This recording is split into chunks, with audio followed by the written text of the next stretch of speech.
ఏమంటున్నావు?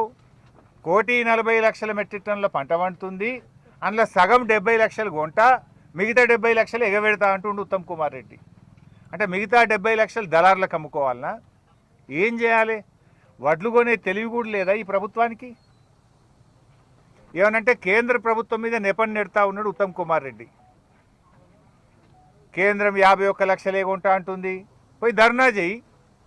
ఆనాడు కేసీఆర్ గారు ముఖ్యమంత్రిగా ఉన్నప్పుడు ఢిల్లీ వడ్లు కొనకపోతే ముఖ్యమంత్రి గారు మంత్రులము ఎమ్మెల్యేలం ఢిల్లీకి పోయి ధర్నా చేసినాం. మేము ముఖ్యమంత్రి మంత్రులం ఢిల్లీకి పోయి వడ్లు కొంటవా కొనవా అని చెప్పి కేంద్ర ప్రభుత్వం మీద ఒత్తిడి తెచ్చే విధంగా ఢిల్లీలో ధర్నా చేసి కేంద్ర ప్రభుత్వం మెడలు వంచి వడ్లు కొనిపించినాం ఆ రోజు. నీకెందుకు చేతనైతలేదు? కేంద్రం కొనకపోయినా కేసీఆర్ వడ్లు కొన్నాడు, రైతులకు ఇబ్బంది కాకుండా చూసుకున్నాడు. నువ్వు ఢిల్లీ పోయి ధర్నా చేయి, కేంద్రం మీద ఒత్తిడి తీసుకురా, రైతులకు ఇబ్బంది కాకుండా వడ్లు కొనుగోలు చేయి. అంటే 1,40,00,000 మెట్రిక్ టన్నుల వడ్లల్లో 70 లక్షలే కొంటా, ఇక 70 లక్షలు ఎగబెడతా అంటే ఆ రైతులు సగానికి సగం ఎగబెడతా అంటున్నావు నువ్వు. ఆ రైతులు ఏం కావాలని అడుగుతా ఉన్నా.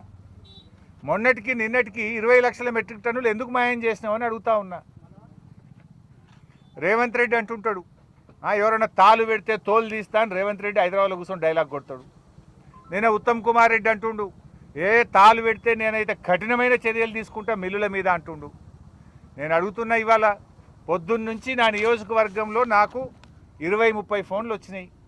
నంగనూరు మండలం ఖానాపూరు, కాత, వెంకటాపూరు, నర్మెట, పాలమాకల